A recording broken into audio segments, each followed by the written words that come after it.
between finance. I don't know what you are typing so many things. I'm struggling to understand how to relate what you are typing with what I'm discussing. In case you can unmute and speak. So there's a difference between financial distress and financial distress management. All right. When we say financial distress is when, for example, let me try and personalize it now. Each and every one of us can have financial distress, right? What is a financial distress? It simply means that you are broke. That is financial distress. That means when you are broke and in distress, that's just the meaning. So when you are broke, you are in distress. Nothing can make you happy except money. A simple 1,000 naira can make you when you are broke. That is financial distress. Now, when we now say financial distress management, that financial distress management is a process of ensuring that you don't get broke. That is the management. So management involves a process. So the process of ensuring that you don't get broke. That is the financial distress management. Financial distress itself is a situation where you are broke. Now, let's link it to what we are now discussing, right? So let's link it to what we are discussing. So when we say a financial distress management of financial institution,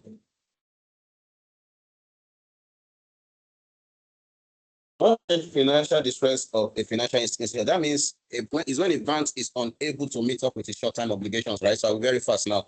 So since it's like I'm teaching. So when we say financial management, that's when a bank is unable to meet up with its short-term obligations, like a bank is unable to meet up with obligations. That is financial distress. Then financial distress management is the process of ensuring that things fall in categories of not being able to meet up with short-term obligation. That is management itself, right? So let me quickly address this point. On my own, I've solved this thing on my own, right? So then I'll solve it on my own. So I won't share my solution. Guys refuse to do it. I'll put my solution to myself. All right. Through this now.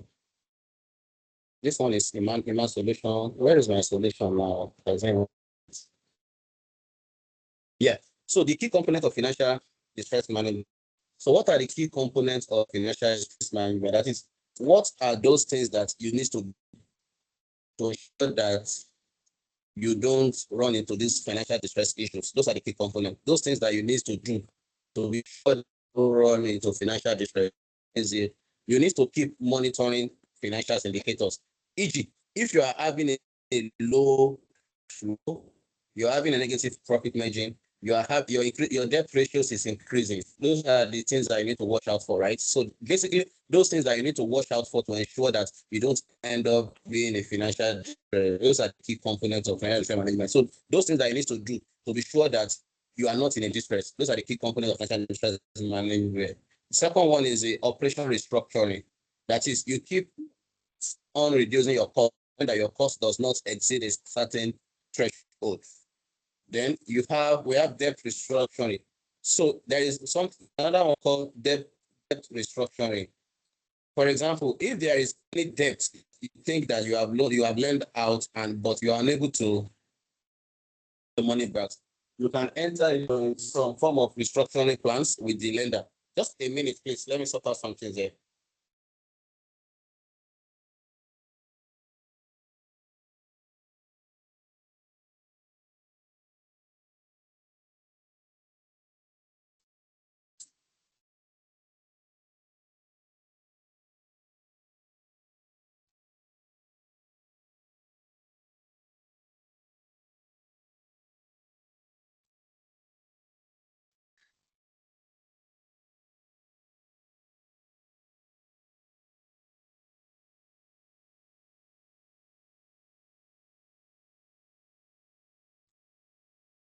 Okay, I'm back.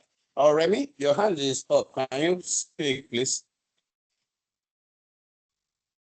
Yes, please. Oh, What you are please, discussing. Yes, yes. Good evening, Casey. Please, the question is what you are discussing. Is it the component or the steps? Is it the component of the steps. Number 2 is the steps. No, this is the component. Steps is in Dr.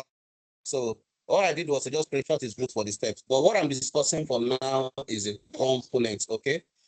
Okay, so components are those things that you do to get out of this stress or to ensure that components are either to get out of the mess or to ensure that you don't enter into the mess. That's the component. Those things that you do to get out of this, distress management is a process of ensuring that you don't get into this mess. That is financial distress management. So components are those things that you do. Either you don't get into the mess or to get out of the mess. Those are the components. So there are I have about 6 of them. So many things that you can do, either to get out of the mess or not to get to the mess. Those are the components of financial distress management. Then when we now discuss the steps, so let me just carry on. Probably I will have to share this last. So steps in distress management. So these steps is in Dr. Abu's book, if you check very well. The steps in distress management. Now, how do you now manage the crisis now? The first steps is identification of financial distress. That is, what are the issues that you have itself? So this is more or less like steps in decision making, which the first one is always problem identification. Here too, you identify the financial distress, then assessment of the situation, options and efficiency, debt restructuring, cash flow management, seek external support. So these are the various steps that you can put in place to get out of the mess. Now, if you check, number one, the components and steps, they are very, very similar. But the difference is that steps is more or less like steps has some form of order of arrangement. Hello, someone is on mute. So the steps have some form of arrangement, a way of arranging it. Under the steps, the first thing is, first of all, what is the problem itself? Hey, my screen touch. Sorry, my screen touch is okay. So steps in first. So the steps and okay, sorry, I'm not the one pressing it. It's my screen that is pressing itself.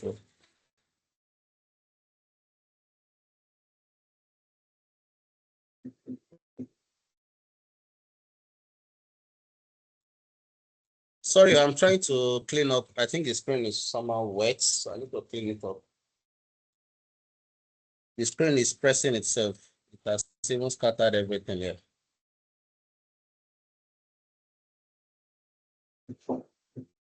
That's the problem with all this technology. If it was the normal laptop without screen touch, this will not happen. I can't see your screen, sir. Sorry, is there anyone that can't view my screen? Just to let him. I'm sharing now. Sorry, who else cannot view my screen? No, I can see your screen now. Yeah. Even me, I'm struggling with the screen actually because it is. Honestly, me, I cannot see it. Okay, just a moment. Let me sort this out. I think it's advisable you talk. Just let me wipe out the screen. Okay. I need to use a soft cloth to just clean it. It is wet because where I am is very cold, and I've put on the laptop for a while, so it's morning. Just a minute.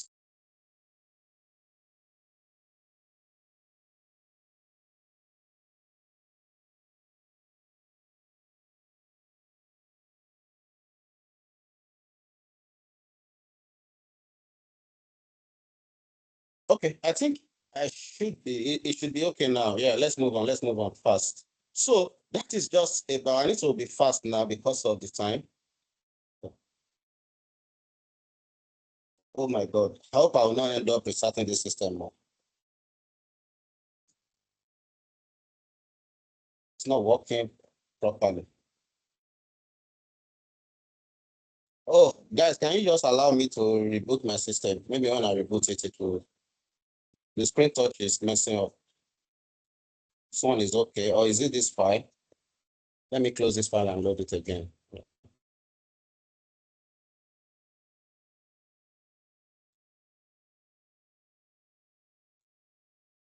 I've practically not shut down since, I think since Friday, yeah. I've not shut down this whole system.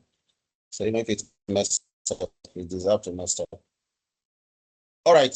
So I think I've given you an hint already. I want to be very fast now on number 1 and number 2. Since everybody do not read, so I've given you an hint. I will share the solution. I will share the solution shortly when I'm done. So let me move on to number 3.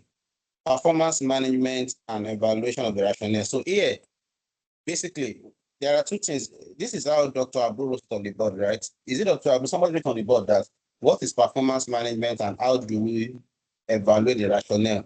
So what is rationale? Rationale simply means why do we need to evaluate the performance of a bank? That's a rationale. Why do you need to evaluate the performance of a bank? Why do we need to evaluate? Those are the rationales. So if you remember in our previous tutorial, I listed out all the rationales for us. Do I still have them here? Yeah.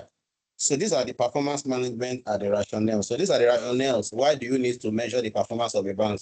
The first one is for investors to have confidence and shareholders' value, risk management and financial stability, regulatory compliance and supervision, customers' trust and satisfaction, strategic planning and decision making, operational efficiency and cost management. So all these things you have here, these are the reasons. When they say rationale for performance management, what they are saying is that what are the reasons for measuring the performance of a bank? Why do you need to measure performance of a bank? That's the meaning of rationales for performance management. Why do you need to measure the performance of a bank? So all what I have listed here now, those are the reasons why you need to measure the performance of a bank, or the rationales why you need to measure the performance of. Okay, let's move on to number 4. Please, if you have questions on anything I've said so far, please, you are free to call my attention and we will discuss it. Okay, in case you have any questions. So let's move on to number 4. Now, what are the common methods and metrics for evaluating performance? Now, when examiners say list and explain, list is different from explain. You know?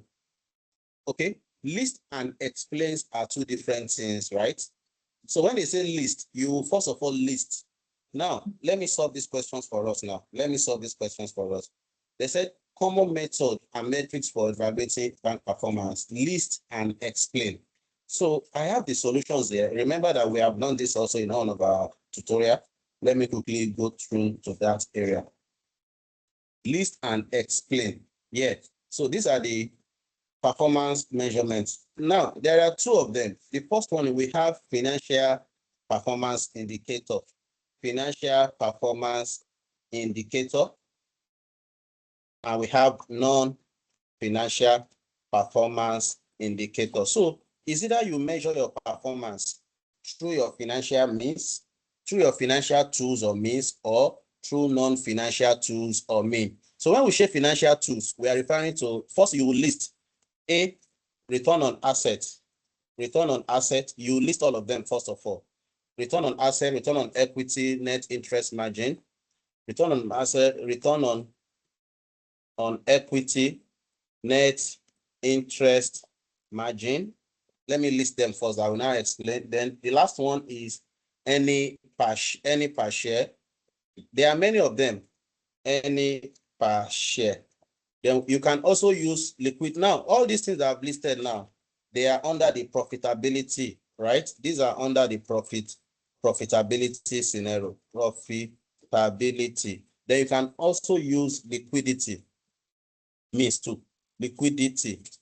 All these things are still under financial performance indicator. So under the liquidity, you have your LCR, LDR, loan to deposit, and so on and so forth. So you list all of them first of all. Those are the financial performance. Then non-performance indicators. You will list them too. What are the factors, non-financial factors that we use to check the performance of a bank? Number 1 is the customer feedback. Customer feedback is very key. Then technological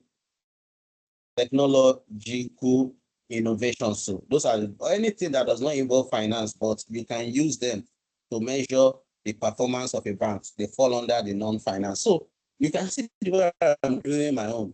They say list and discuss. I will list out everything first. Then let's now assume that I am done listing them. then we will now discuss. So let's discuss now. The first one is return on asset. So return on asset is your net income over total asset. So the higher this ratio, the better for the company. Then the second one is your return on equity. This one is when you are comparing your net income over your equity. The higher this ratio, the better for the company, right?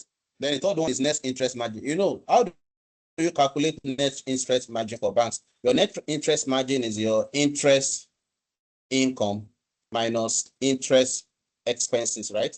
The difference between interest income and interest expense is known as the net interest margin. So this net interest margin over your any asset, that gives you your net interest margin. So the higher these ratios to, the better for the. So you list out all those things, right? We also have the liquidity ratios too, your LCR. So you explain all these things I've listed now. So if you're able to explain all these things now, you are good. So I'm skipping all these things because I've dealt with them in our previous tutorial, so I don't want to spend much time on them again.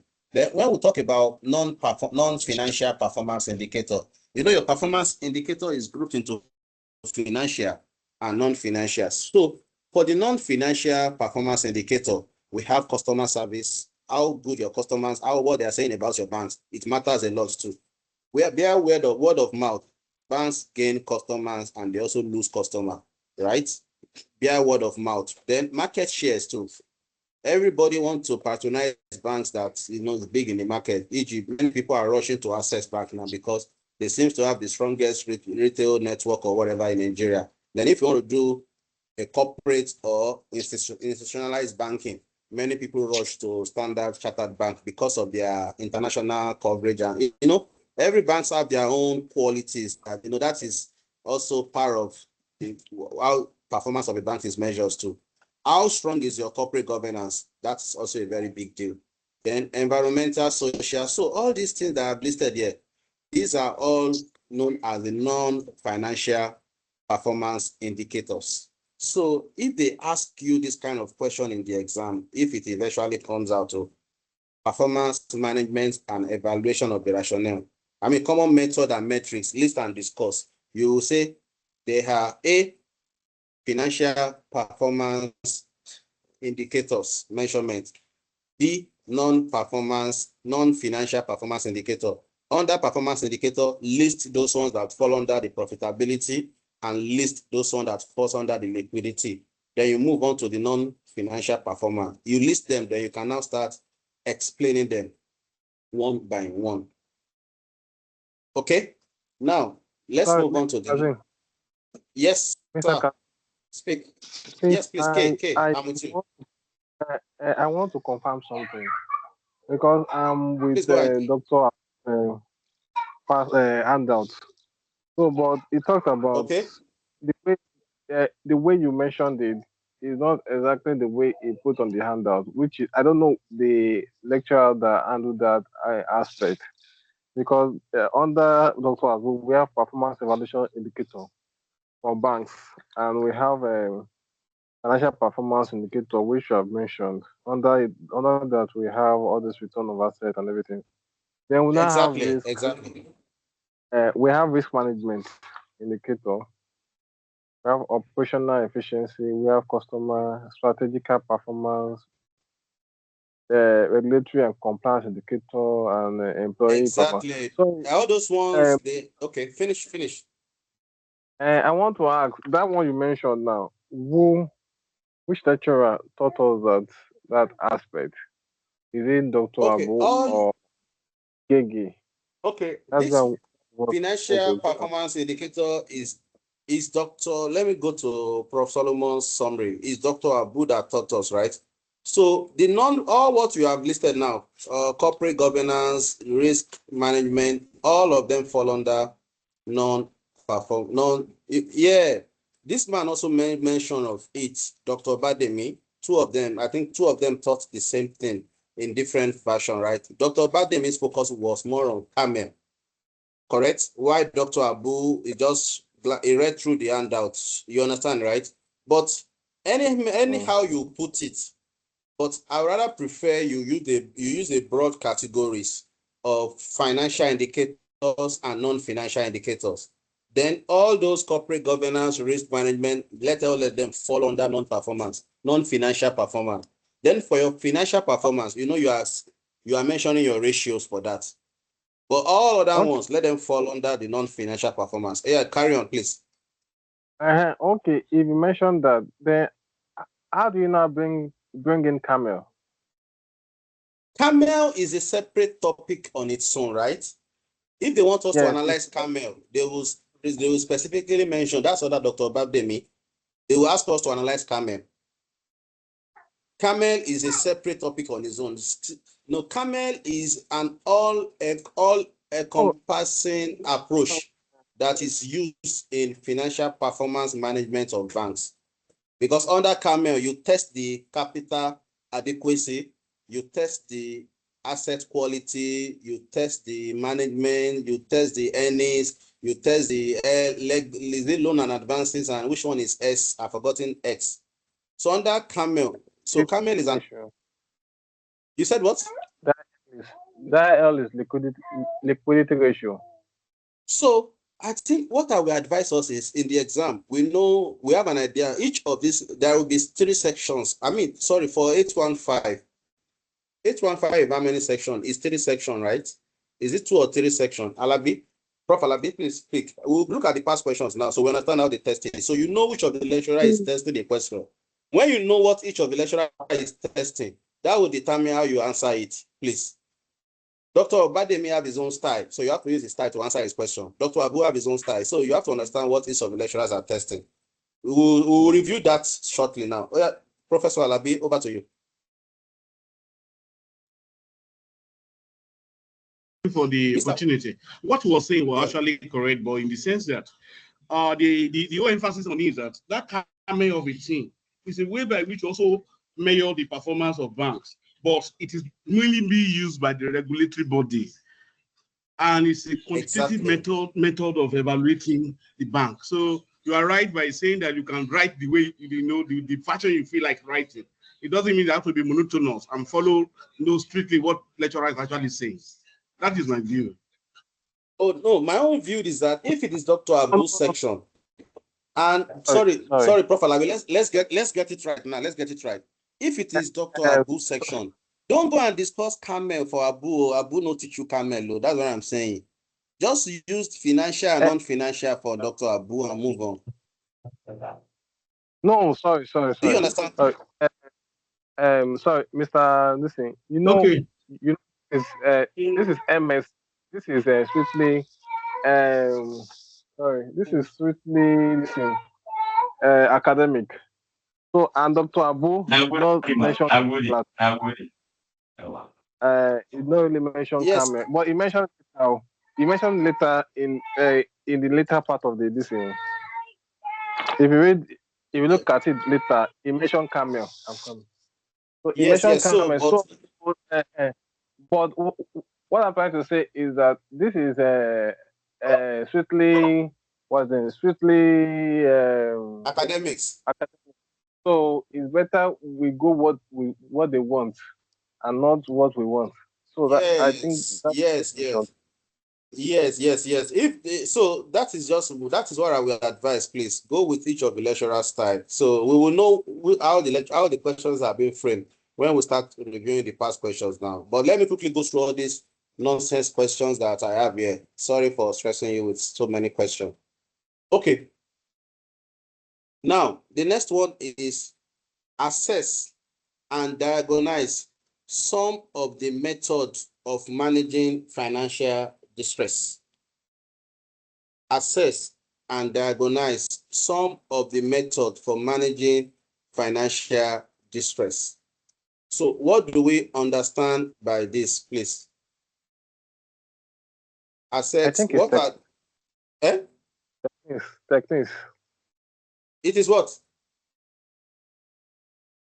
Techniques for techniques, correct. Is in Dr. Abu's material now, correct? Let me open his material now. My people, you people have not read your book. Oh, hey, Fire on the Mountain. Oh, the way the room is very dull. you guys have not read though. Let me open his book so I will show you. I want to show you so that you go and read it. Oh. They've taught us all these things. Where is Dr. Abu's books on financial distress? Yeah. So this is techniques. How do you manage financial distress? I think it's towards the end, Abby. It's toward the ends of. If people have not read your book, Voila,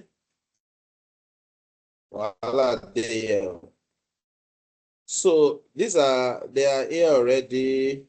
The techniques for managing. This is restructuring. Just a moment, I'm almost there now.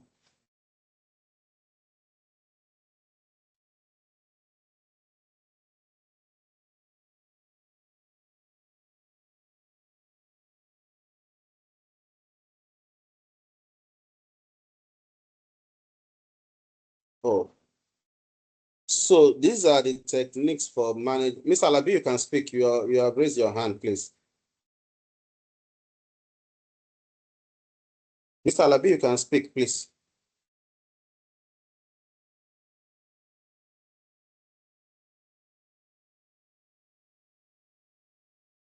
So I want to show us our method for managing financial distress.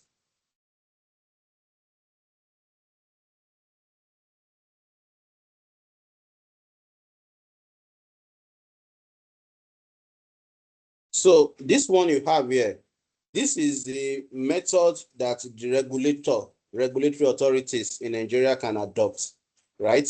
These are the method that the regulatory authority can adopt to manage the financial distress. The first one is the strictly regulatory framework, ensuring that all banks meet up with their minimum requirements. Then intervention in distressed banks. Banks, for example, we have one bank that is currently going through HAMCOM problem, which is Heritage Bank, right? I think they will soon start paying whoever have money in Heritage Bank soon, their money or anything that is left.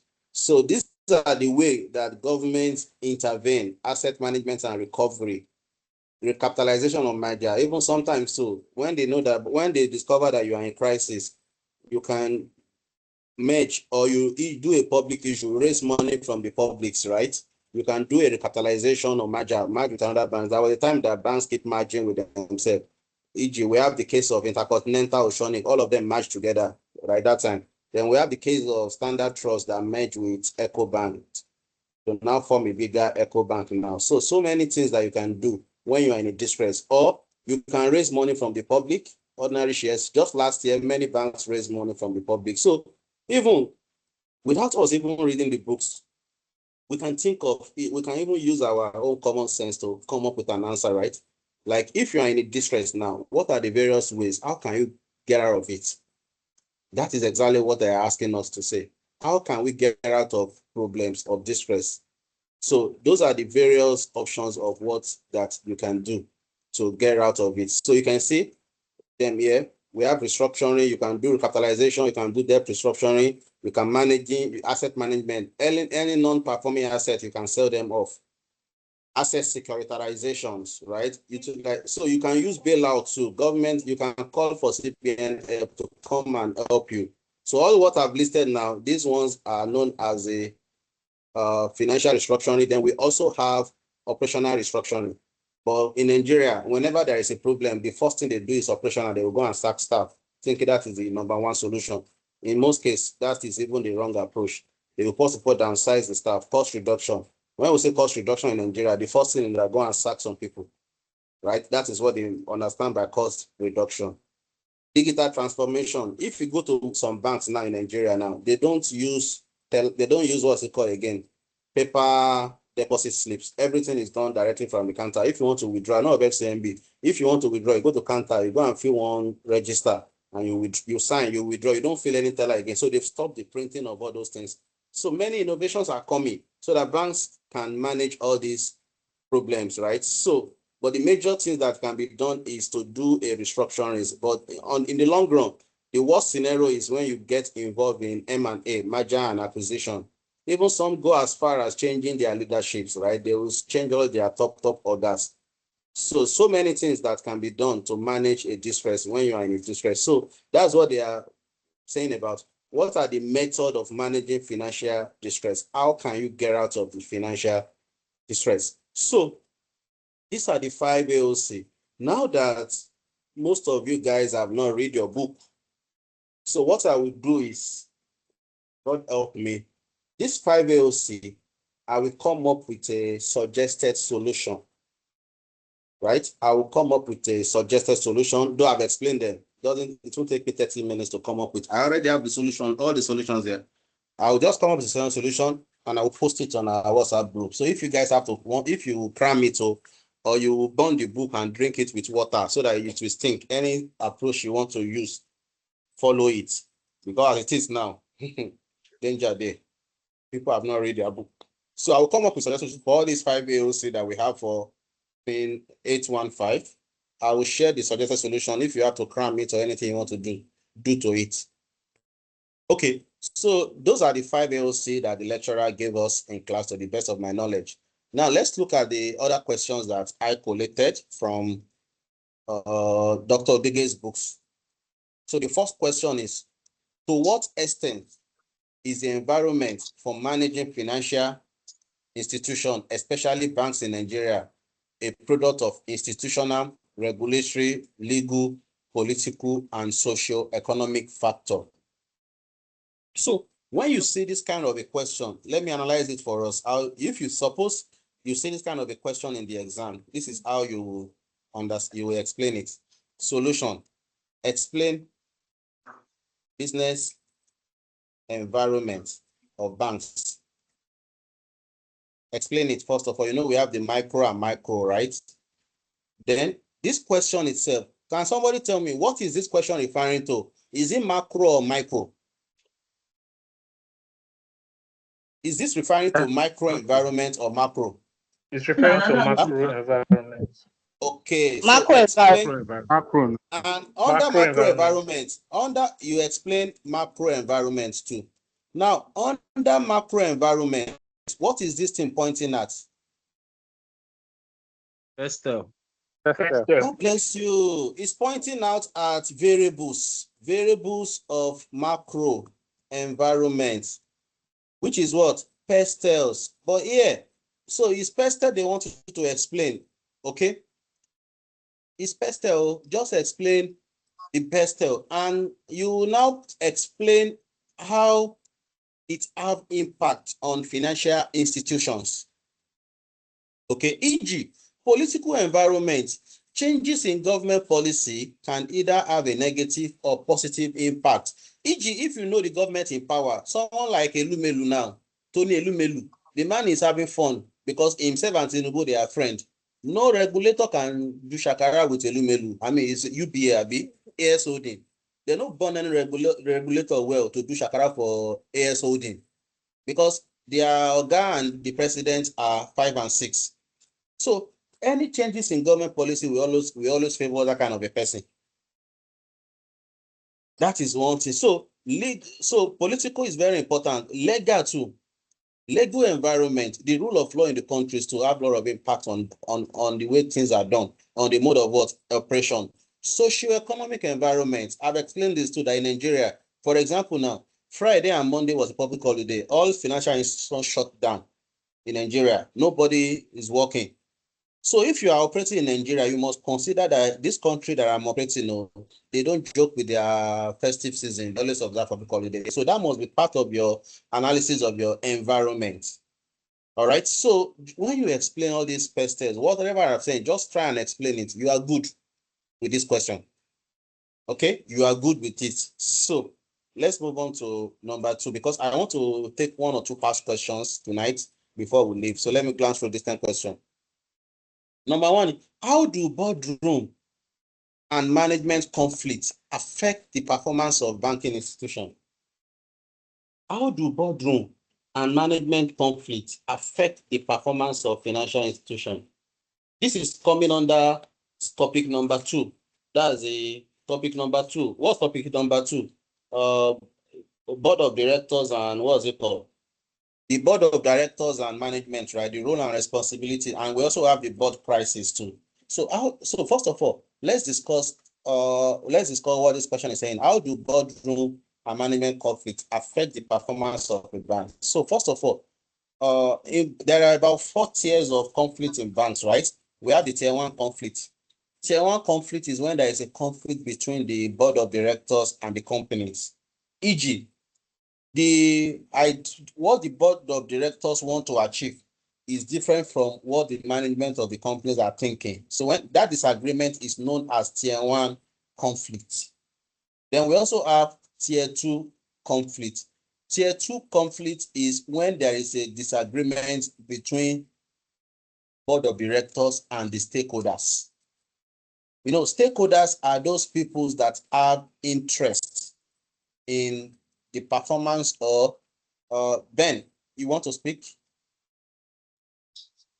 Yeah, Ben, I have a quickly. question. Please So ask. the board, okay, can you hear me? Okay, I said Go the ahead, boardroom and management conflict. If I'm to use agency theory to answer it, will it go? No, there are two. No, under the agency theory, that's is it? You can. That's under corporate governance now. Are you trying to link? You don't link. That's on agency theory is under corporate governance, if I'm correct, whereby the board of directors are acting as an agent on behalf of the shareholders or management. Is that what you are trying to explain, bro? Is that what you're trying to explain? Can you please analyze? Can you understand what you are saying? Yes. I was saying that since we have agency theory, the board of the directors are more like the owners of the business, and the management are the executive, that's the functional guys. And the interest of the board and the interest of the management has conflict. So if I'm to use agency theory to describe it, will it fly, or I should just use the tier 1? So specifically, Sorry. I'm trying to Sorry. align. I'm trying to. Okay, sorry. I Who think was the speaking? agency Please go ahead. theory. I Okay, think go the ahead. Go agency ahead. theory is talking about the relationship between the agent and the principal. Yeah, I think I that's know what agency this is. theory. Agency theory is one of the theories we have under corporate governance. When we get there, I'm going to explain that under corporate governance. It's one of the theories. But here, under the board conflict, there are 4 theories under board. There are 4 tiers. We have tier 1. Tier 1 is when there is a disagreement between the board and the company. The board are saying different things, company are saying different things. Mr. Labi, sorry, I'm coming. Let me list out these 4 theories so I can move on. Then when we say tier 2 conflict, when there is a disagreement between the board of directors and the stakeholders. Stakeholders are those people that have vested interest in the company, right? Then tier 3 conflict is when there is a conflict between stakeholders and stakeholders, they are all fighting together. That's tier 3 conflict. Then tier 4 conflict is when this is the most dangerous actually. This is the most dangerous. When there is a conflict between company and society. E.g., if a company is not paying tax, then that company is being disloyal to the society. If a company is discharging effluence without proper mitigation plans, that company is disloyal to society. So the number 4 to me is the one that can easily cause a lot of bad PR. Although when there is disagreement between board and the companies too, it's very big as well. It causes a lot of problem. Okay. Now let me answer this question itself. I just digress to quickly explain the board conflict for us. I believe some of us have not read that board conflict at all. So now the question is, how do boardroom and management conflict affect the performance of banks? If there is a fight between the board and management, how does it affect the performance of a bank? So in answering this kind of question, first of all, you list those stakeholders that have vested interest and how it will affect them. For example, now shareholders are one of the stakeholders. Let me list out all the stakeholders, then I will now tell you how it will affect them. Customers, these are the bank customers. Then banking industry itself, the entire banking industry. Then we have the economy itself, economy and government. So if there is a conflict within a bank, it will affect the shareholder in the sense that there may be potential loss loss of investment, right? Or returns. Potential loss of investment or returns. Imam coming. Or returns. I want to finish this question so that I know I'm taking the next question. Then to customer, potential loss of deposit. AMFON. If banks is not Everyone stable, like less customer might lose their money. Oh, on the sorry. K, can you mute, please? K, can you mute? Can you mute? K, mute. Let me help him. Please help him mute. Yeah, thank you. I've helped you. So banking industry itself is going to have a general shake-up in the industry, in the sense that things might not be the same. And economics too, it can have negative impact on the economy. Currently now, we have these banks that are going through this kind of a crisis now. Heritage Bank, because of the poor management, it might be as a result of the problem between the board and the management. So because of that now, shareholders of Heritage Bank, only God know how much they have lost. Customers too that have money in Heritage Bank, I don't know whether they have been able to withdraw their money or they will end up collecting 500K that AMCON has assured them.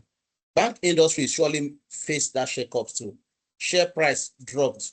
It also have negative impact on the economy. Even governments too. There can be some form of political undertone to this. Oh, the government policy is bad. That is why banks are closing down. You know, when is it during Tinubu or Buhari that many companies are leaving Nigeria?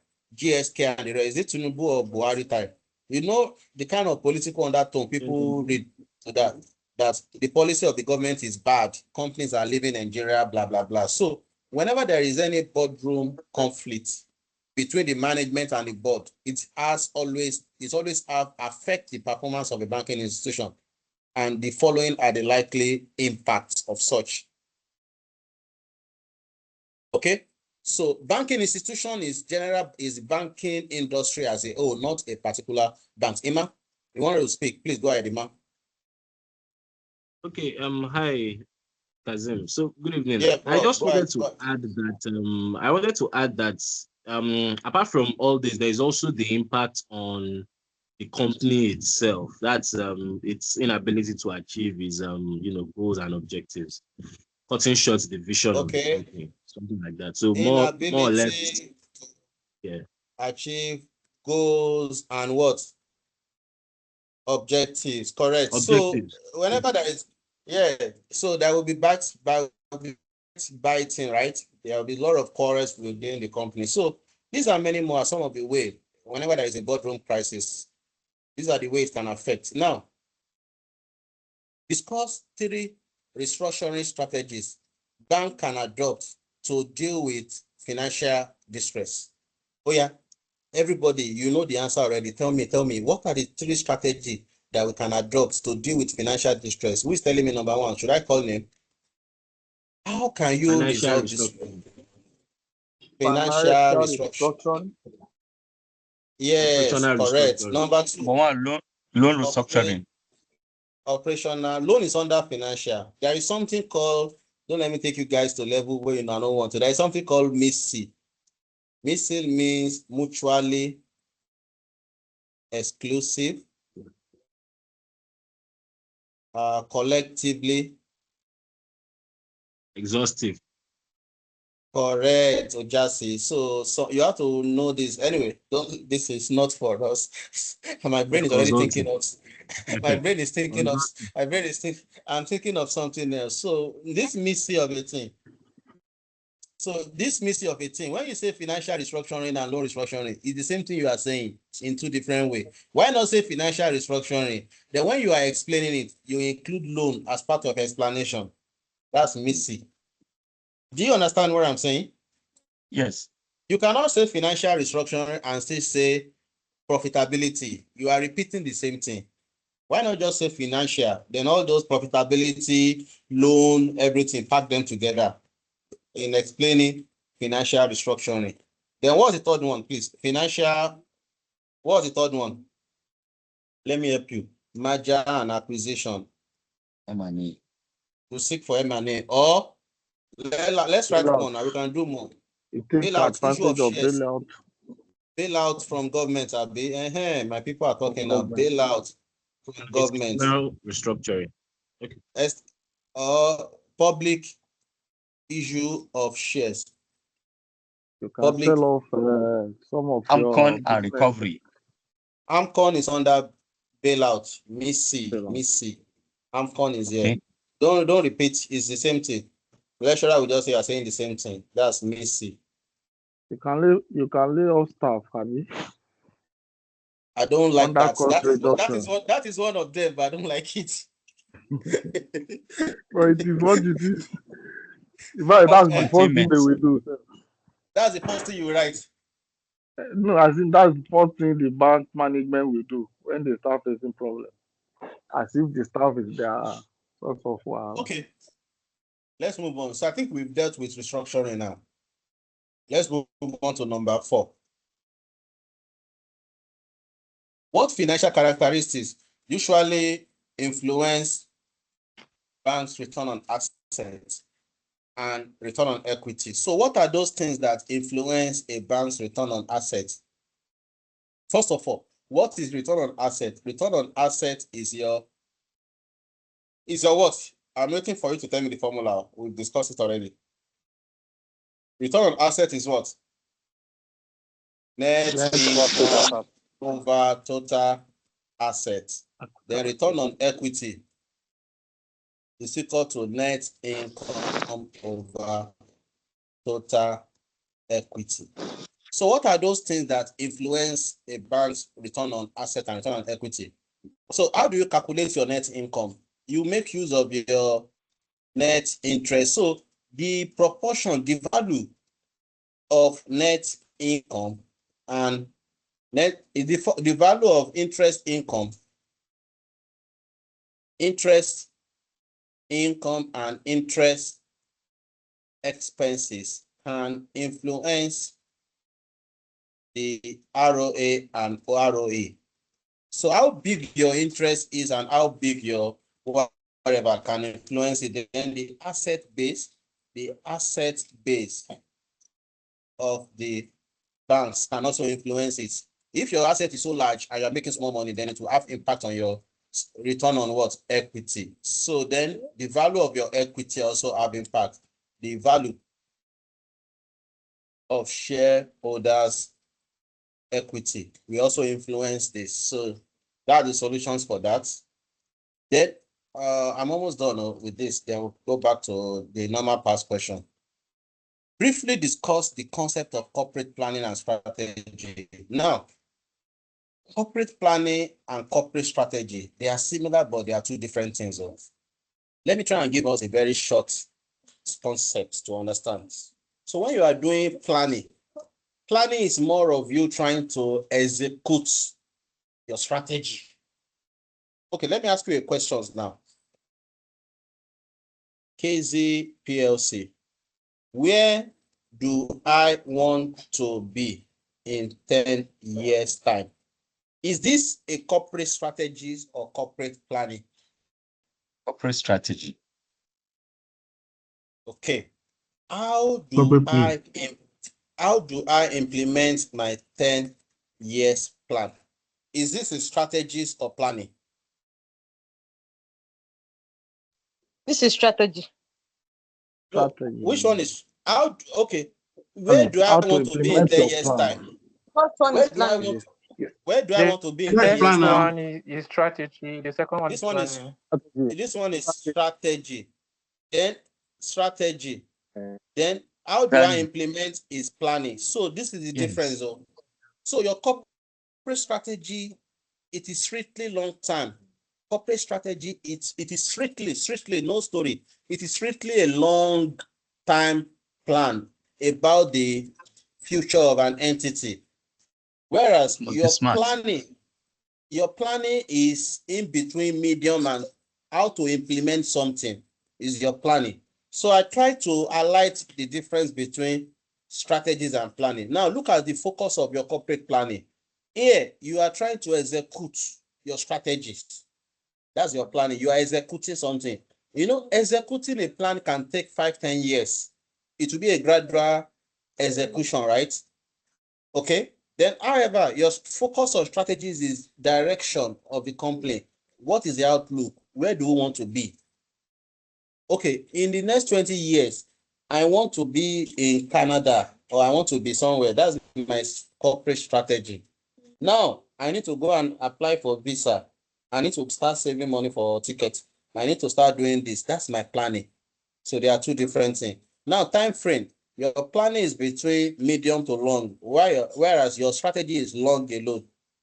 So understand now the difference is that so objective of planning is to achieve a goal, something you have set, you want to achieve it, that is planning. Then try to gain an advantage in the long run. That's your corporate strategy. So I think I've said a lot to differentiate between these things. So should in case this thing come out, just remember this my explanation and you'll be fine. Kazim, can one use a SMART acronym to explain its corporate strategy? SMART means specific, measurable. A is what? Specific, measurable, actionable. Action, is it achievable? Achievable. No, attainable. Time bound. Achieved. Time bound. So you can use if you know how to coin it to explain what you want to explain, you can. Why not? If you know how to coin that analysis to explain your concept, your ideas, you are good. Okay.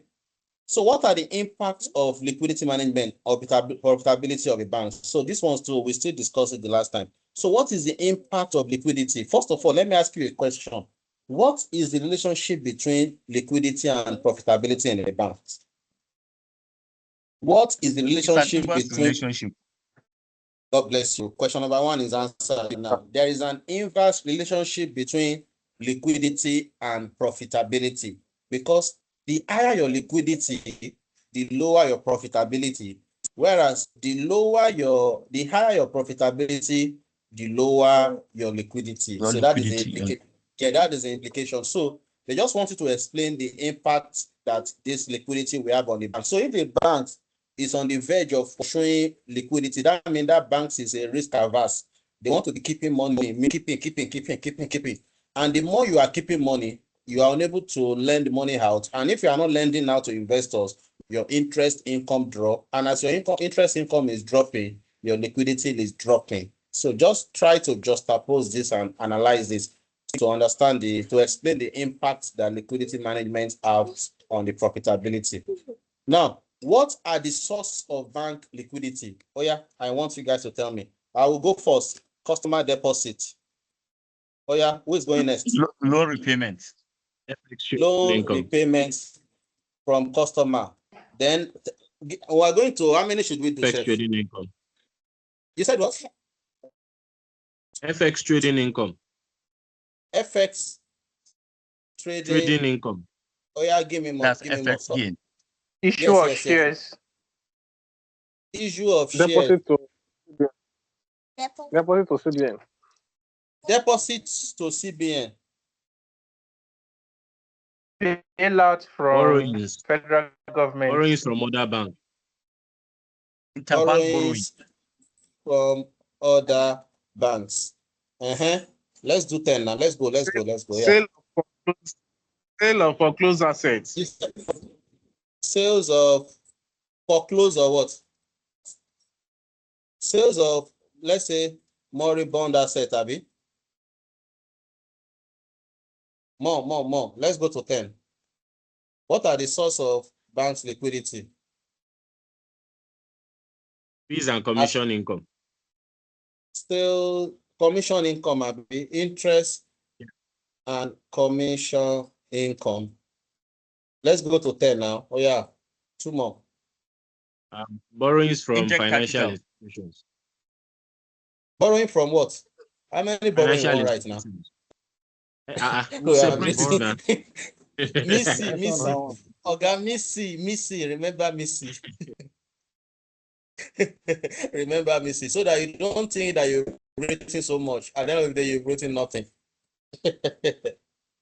Angel capital. Does bank get agent fund from Angel capital? Sale of liquid assets, like, treasury bills. Sale of highly liquid assets.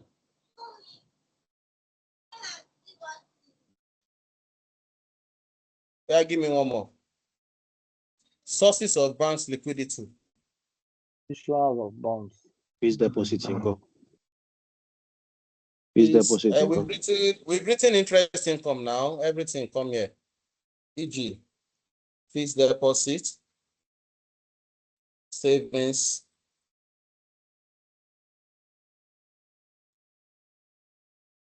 Give me one more point. That's all. That's all. It seems fuel has finished Investment here. income. Investment income or dividend income. We've written something like income. All those ones are interest income and FX trading income. Okay, now let's move on. List and explain the types and so you can see that in all these my questions, I am touching all the topics one by one. So this can serve as a revision. What was it for you? I am touching almost everything one by one. So list and explain the types and sources of risk in a financial institution, risk management. So what are the types and sources of risk? Financial risk, credit risk. We have credit risk. Give me more. Operational risk. Liquidity risk, operational risk. Operational risk. Liquidity risk. Cyber risk. Cyber risk. We have market risk. More. Is that all? Reputational risk. Sorry, Mr. Yes. Mr. Kazeem. Yes, please. Sorry, what about the fundamental risk and the particular risk? What are the words? I'm listening to you, please. Say, I'm listening to you. Can you repeat what you just said now? And that is what we are listing now. We are listing the types of risk now. Can we talk about the fundamental risk and the particular risk? Those are systematic risks that business. Okay, you are referring to systematic and non-systematic. Is that what you are referring to? Non-systematic.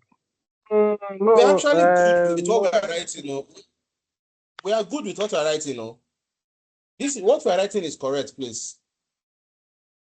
I think is maybe putting it on a more distant scale, but this one is related to financial institution. So because the entire course itself is banks, and these are the risks that pertain to the bank. I think I have one more. Where does the fourth risk fall under? I think that should be under credit risk. That's credit risk. That's credit risk. Reputational risk. So no, it's okay like this. These are the financial risk. So after listing all these risks now, you will now pick them one by one and explain. So let me explain them verbally. The first one is credit risk or default risk. This is the risk that customers will not pay back their obligations, right? People that you have borrowed money, the risk that they will not pay back is credit risk, right? Then operational risk. This is a risk that is associated with your operation. The risk that is associated with operation, that's known as the operational risk, such as your cost of running the business. If your banks, you use diesel all the time, you are not on solar, you are not on gas, all those things are operational risk, right? Staff salaries, everything, they're operational risk. There was a time that almost all the IT guys in the banking industry, they jackpot, the banks started having issue with their network. I think GTB suffered it a lot that time, right? GTB suffered it. Most of their core IT guys, they left the country. So their network was erratic for that period of time. That's operational risk. Then the next one is your liquidity risk. The risk that you run out of cash to meet up with your customers' demand. That's the liquidity risk. Cyber risk, the risk that your cyber or wherever will be attacked by intruder. Market risk is the risk associated with the changes in inflation rate, CPI, consumer price index, and stock FX rate. That's your market risk. Then interest rate risk is the risk associated with changes or fluctuations in interest rates.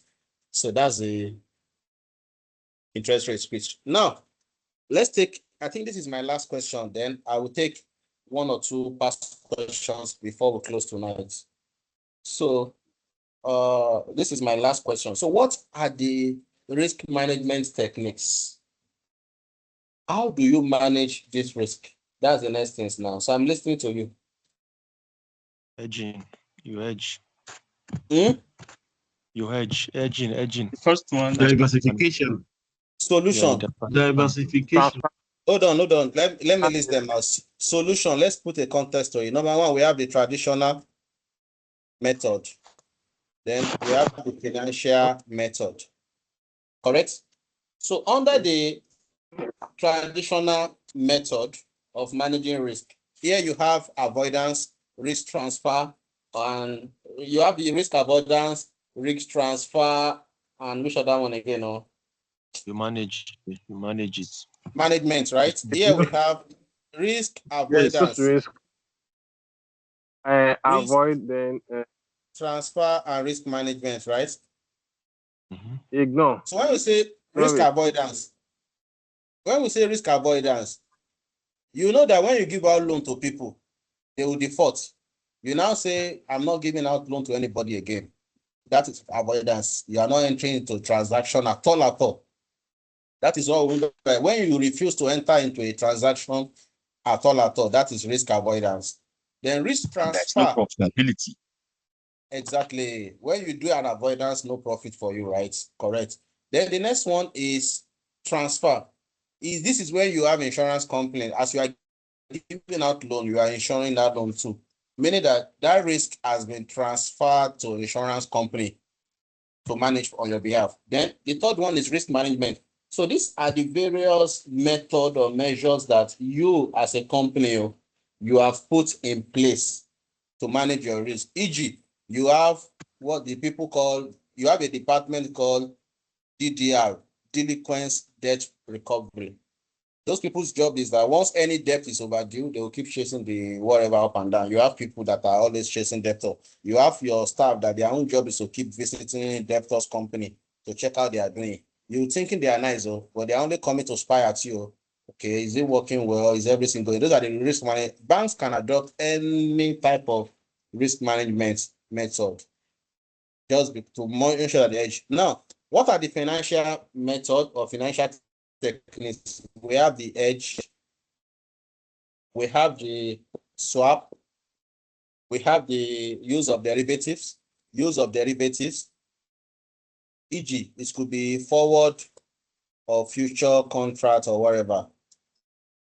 Banks use this to hedge against their FX tools. Then you also have, so there is another one to call risk management techniques too in the banking industry. Okay, risk management, whatever we have mentioned is general. Then if you have to be specific to the banking industry, here we have gap analysis, we have duration gap analysis, sensitivity analysis. I don't forget all these things. Oh my God. We have gap analysis, we have asset securitization. Which other one again? We have rating systems, right? Internal rating system. Then we have sensitivity analysis. Now, which one do you think is the best approach to analysis? Look at the question. Identify and discuss the various risk management techniques used by banks. What do you think? I think this should be the answer, right? This one here. Not all those ones we have listed before. What do you think, guys? Let's discuss. Because the question is, this should be the answer. This one, traditional method and risk management, these ones are general. Anybody can use this. But for bank, this is what they use in banks. Please, are we together? Banks, yes. Banks they use swaps also. Yes. Hedging against they use swaps, right? Yes. Okay. Volatility Thank of the you. FX. So, but me, if in the exam, if I say that they said mention this thing used by banks, I will give preferences to all this one. First of all, then I can add swaps and whatever as number 6 and number 7. But I will give preferences to all these key tools that are very, very paramount to them. Okay, so now I have exhausted my 9 questions. But what I will do for us is I'll try and form a solution bank to the 5 AOC, and this is my 9 question, and I will send it across. So if you have to cram it, anything you want to do to it. So let's take some of the past questions that we have solved before. Let's glance through them again. All Mr. together. Kazim, I have a question. Oh. Prof. Alabi, back to you, sir. Okay, in part of the question that you gave us under the AOC, whereby they say we should diagnose and diagnose and assess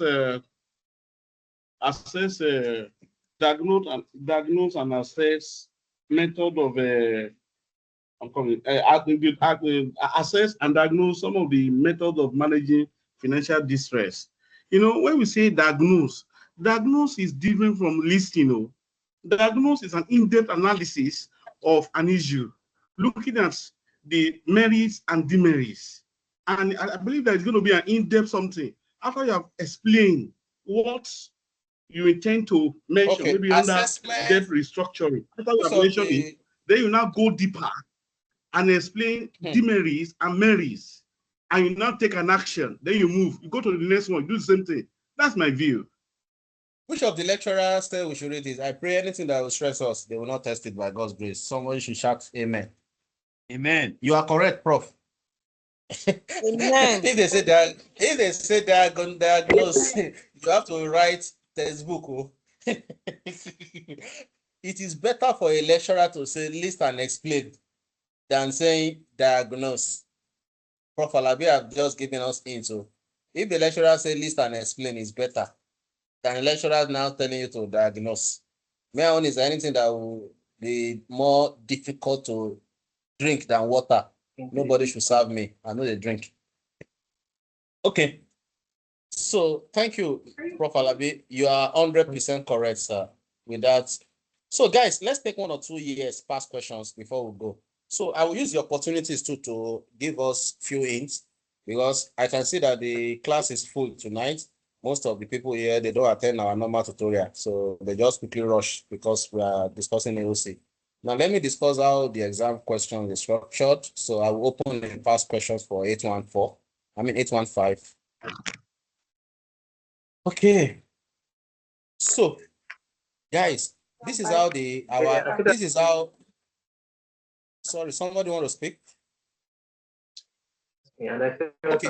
I'm going to Hello, is that for me? So, guys, are we together?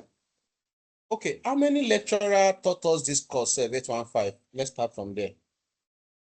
How many lecturers? Is it 3 or 4? Yeah, 3. So, there are 3 lecturers. Okay, thank you, sir. Thank you, sir. So that makes it easier. So, in the exam, please be expecting 6 questions in the exam. Yeah. There will be 3 sections: section A, section B, section C. And out of the 6 questions, we are to attempt 4. Okay, there will be 6 questions, and you are to attempt 4. And the rule is that you must take 1 from each of the section. Then you can now decide to choose the last one from any of the section you like. And the time is 2 hours, meaning that each question, you are not supposed to spend more than 30 minutes per question.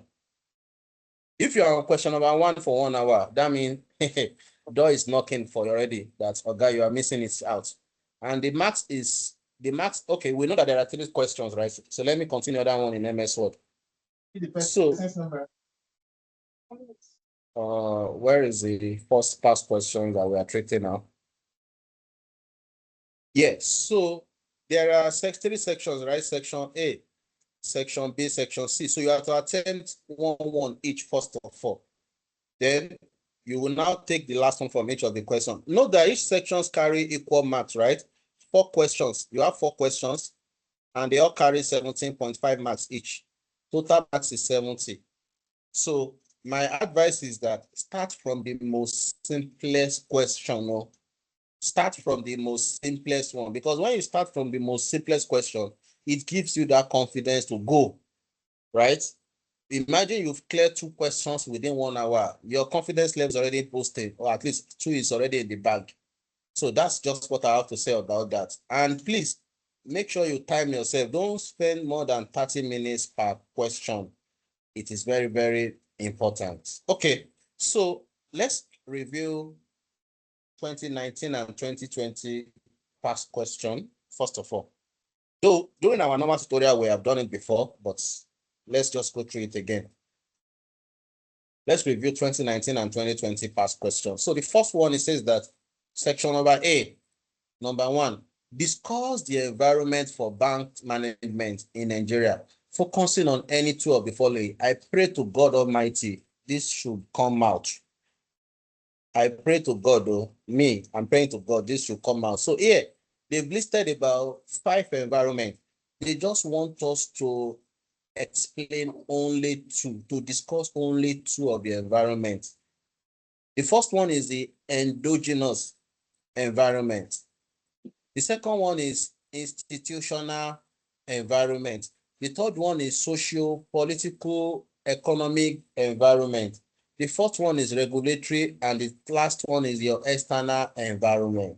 So this endogenous environment simply means those ones that are internal. This is referring to as your, I can refer to it as your micro. Endogenous means your internal environments, okay? They are your macro environment. So here you are explaining micro environment. So in the exam, you can explain what is micro environment.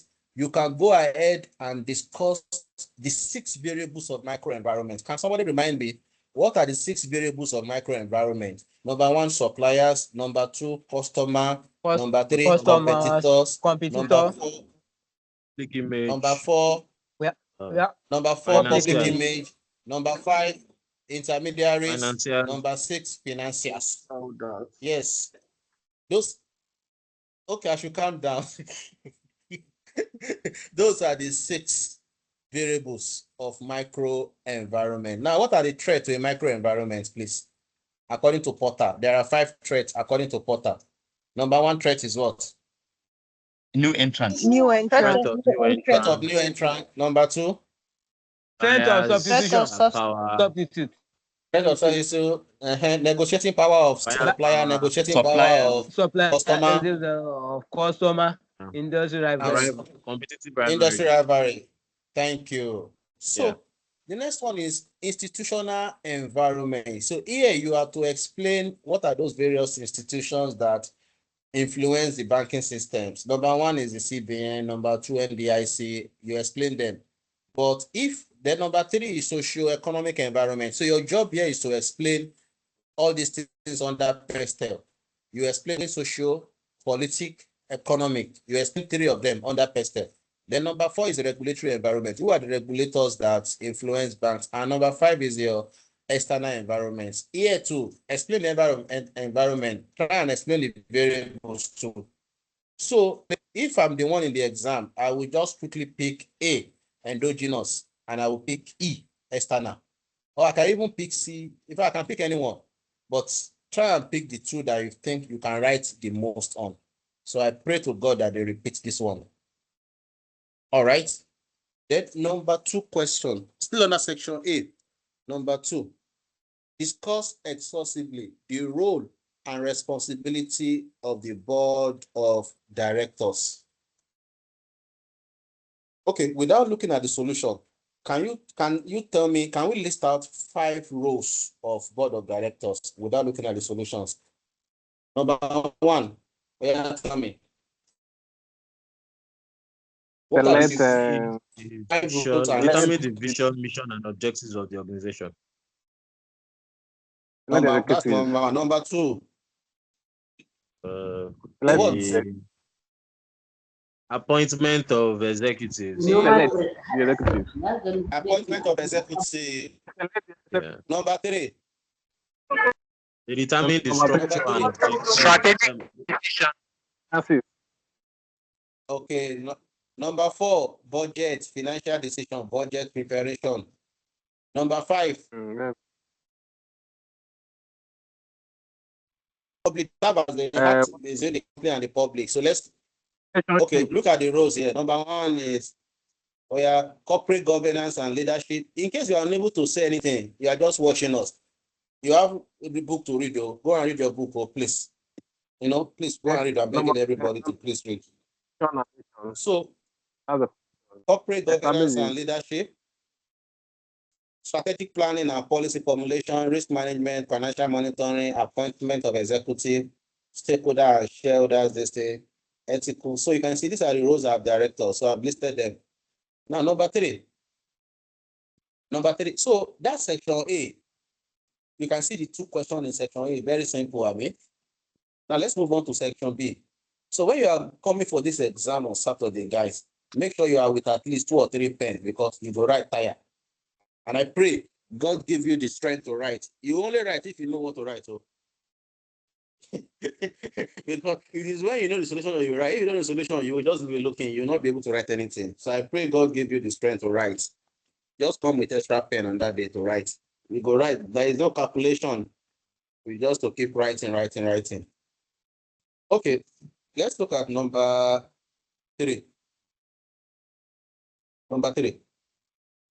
In the management of financial institution, list the different categories of decisions that managers are often confronted with and explain any 2 of them. So what are the decisions that the managers of banks are confronted with? And we have to explain 2 of the decisions. So I have strategic decision, I have financial decisions, I have risk management decision, I have operation decisions, I there are a lot of decisions, right? You can see I listed about 7 decisions here. Strategic, and I all of them. Risk management. So when you say strategic decision is entry, especially into new market, banks too, all these new product that they are launching in the banks, e.g., Weber banks, they have alerts. Those things are some people's concepts. Some people are the one thinking, what can we launch into the market, right? So those are some people's idea, innovations. Merger acquisition, all these things are strategic decision. Then financial decision is how do they meet up with CBNs, whatever? How do they set interest rate for loan? Banks set interest after CBN have released their CPR. That is when banks now set their own interest rate. Bank only had premium to whatever CPR set by CBN, right? Management of liquidity, allocation of funds. These are what they do under financial decision. Then under the risk management decisions too, they have so many things too there. Then operation decision is day-to-day, whatever, handling customers, whatever. So these are the solutions. You can read them up again. Now, number 3, that 3 has A and B. This is B. You have been given a consultancy assignment to help set up a bank. So you have been given up a consulting assignment to help set up a bank. In your attempt at recruiting staff, describes the various categorization of staff needed in a typical commercial bank. So those that works in the banks, this is like a cheat code for you guys. You guys will have more advantage than. So in the banks, what are the category of staffs that you guys have in the banks? Number 1, some are executive management staff, right? That is where you have your CEO, CFO, CRO, all of them. Then some are senior and middle management. This is where you have your branch managers. Branch manager, credit manager, treasury, all of them. All the managers. Then you have... Hey, please mute. Then you have your operational and customer service manager. This is where you have your tellers, customer service, loan officer, relationship managers. All of them are under operational and customer service staff. Then you also have some risk management and internal control. This is where you have your compliance officer, internal audit staffs, and all of them. Then you also have your IT and digital. So it's just for you to list various departments or categorization of staffs. Some fall under IT and digital banking. That's where you have your cyber security, software developer, data administrator, then they also have their own legal staffs too. Then they have HR. So you list out all these departments in the banks, and that is all you need. Okay, so let's move on. Question number 4. Write short notes on the following. Write short notes on the following. Hedging, corporate planning. You can see the corporate planning that I just finished discussing with us now. It came out again. Non-performing loan and risk exposure analysis. So let me take a breath here. Can someone take it up from here? Who can run us through hedging in 30 seconds? I want someone to quickly discuss hedging with us in 30 seconds.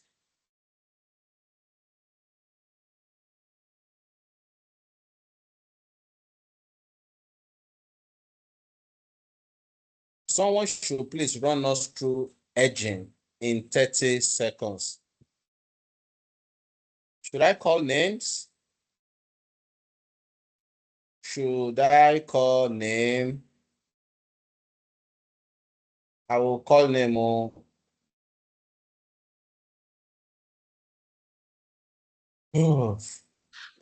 Hedging Thank you, sir. Yes, sir.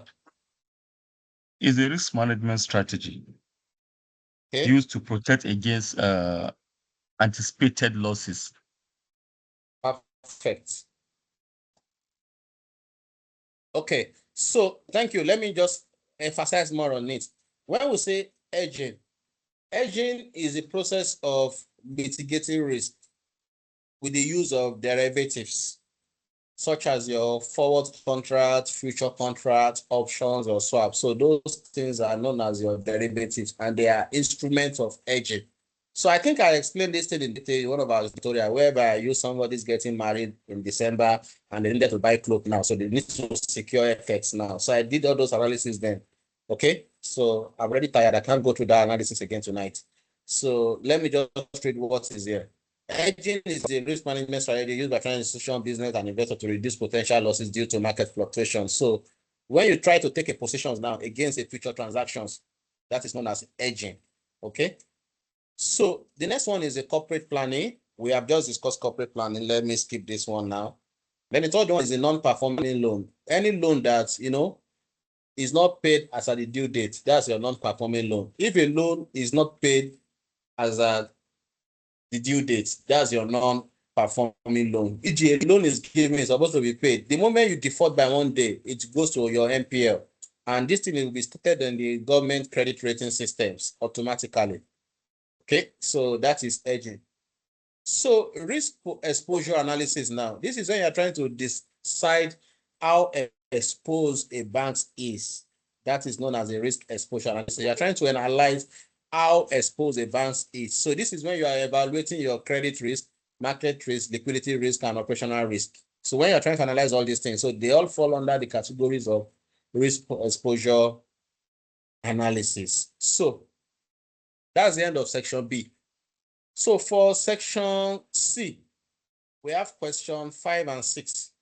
Now you can see, they said, list and discuss sources, functions, and method of measuring bank liquidities in financial institution. Please, these questions have many picking. The first one is, you first of all discuss the sources of liquidity first. Are you following? You list the sources of liquidity, you explain them. You will also list and explain the functions of liquidity. Then you will now list and explain method of measuring bank liquidity. Can you see that it has 3 different sets? So because of time, let me run through them. So what are the sources of liquidity, first of all? We have the customer deposit. We have just discussed this, right? So I don't need to spend more time on it.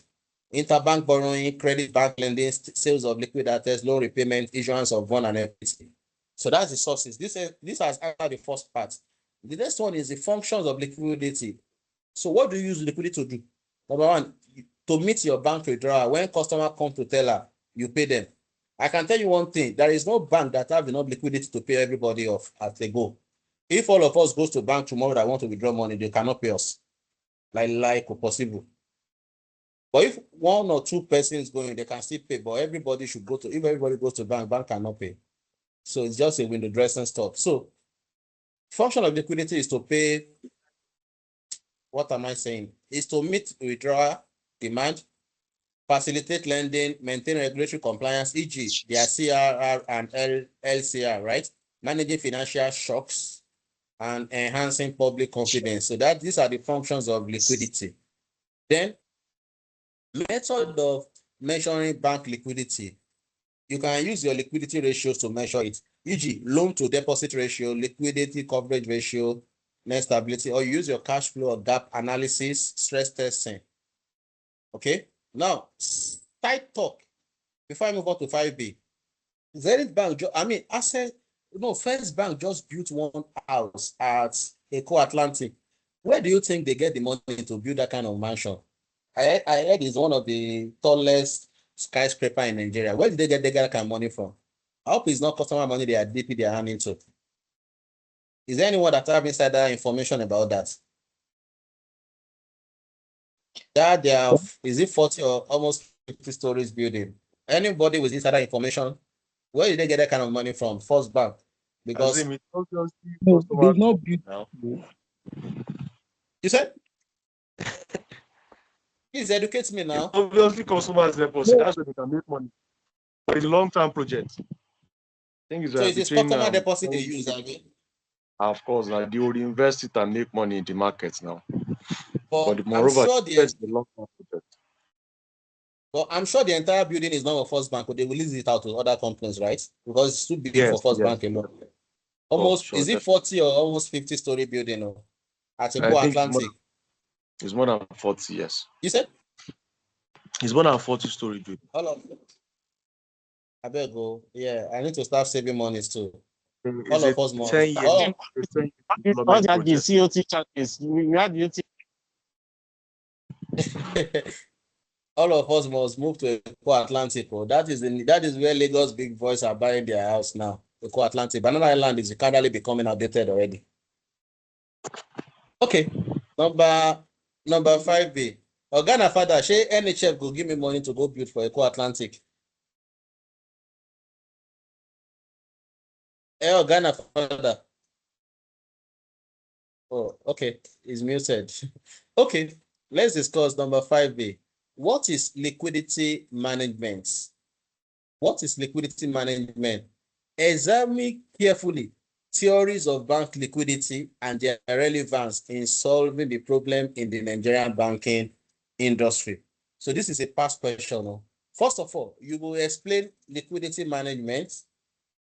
Then second one, you will now list and explain theories of bank liquidity.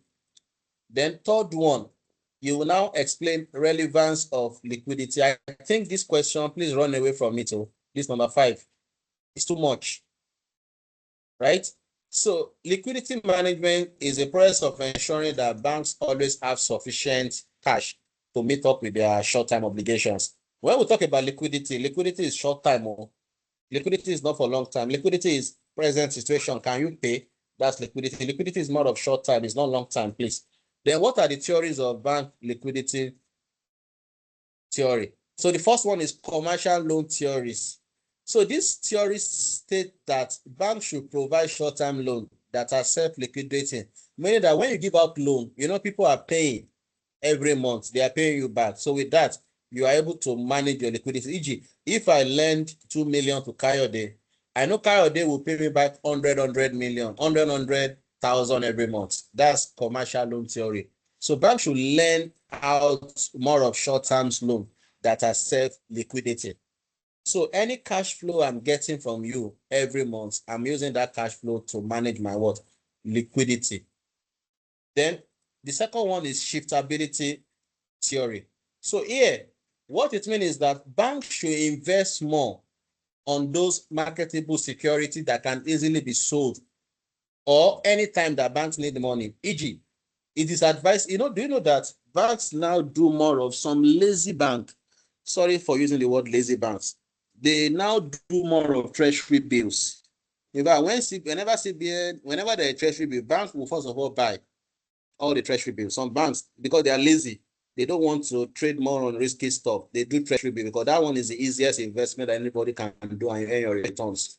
So when you do those marketable securities that you can easily convert to cash, That's another theory of, that is what shiftability theory is talking about, that banks should hold more of a marketable securities that can easily be converted into cash. So this third one, this one is dangerous. Anticipated income approach. It is very dangerous theory. Because here, you know, whenever you want to go and borrow loan from the banks, you will give them a cash flow projection. And do you know the truth? When it's come to cash flow projection, anyway, none of you know my company, so you cannot come and meet me that you are doing the wrong thing. All our cash flow projection are lie with a lie there. If you don't know now, we will do it so that we'll be able to get what we want from bank. And lie all of us a lie for cash flow projection. So if banks now rely on your cash flow projection, knowing fully well that based on your projection, you said you are going to generate some form of income in the future. That is what we call anticipated income theory, because bank relied on your future income projection based on your cash flow projection.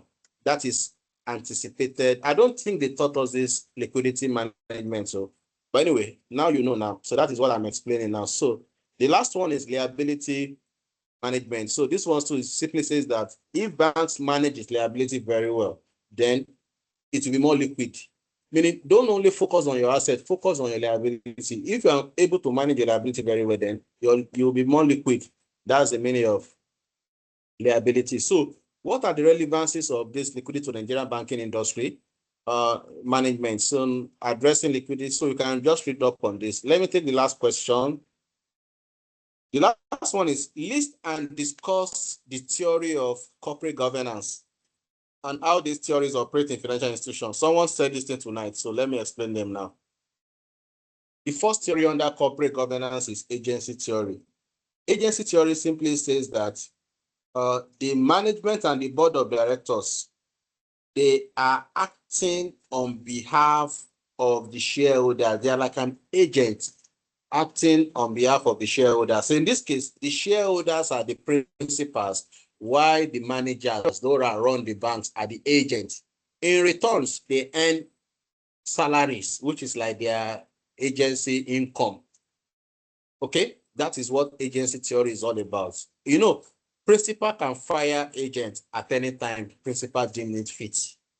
So understand that concept of agency theory. Second one is the stakeholders theory.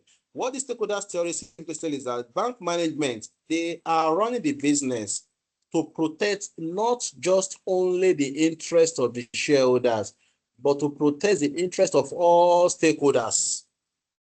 Who are the other stakeholders apart from the shareholders? We have the employee, customers, investors, regulators, everybody, they are stakeholders. They must protect customer deposits, ensuring that it's not eroded. So that's what stakeholders is all about. So agency is a little bit selfish, that you are only working for your principal shareholders. But under stakeholder, it's widening the scope, saying that you are not only working for your principal, but you are also working for all other stakeholders as well. Then the third one is stewardship. So this stewardship simply means that you have to give returns. You have to run the business, not for your own personal gain, but for the best interest of your shareholders, those that appoint you. So if you are the CEO of a bank, you should not run it in your own best interest. You should run it in the best interest. Like you are giving a stewardship. When we say steward, I mean you are trying to do like Omo Dorere in Yoruba, like a good servant to a leader. That's stewardship. So that is what it implies. That's the best way I can explain this. So still, the other ones are resource dependency and political theories. Just read up on that. Then the last one is write short note on the following: PENCOM, NDIC, and ESSEC and FMBM. So if you have to write short notes, this is a clue I have for you. Understand the year these things were established. PENCOM was established in 2004, right? What is the functions of PENCOM? Those are the two things you need to know. Functions and the year they were established. Write those two.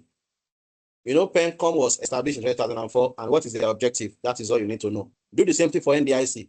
NDIC was established in 1988. What is their objective? That is all. When was SEC established? SEC, I didn't write the year too, so note that was SEC too.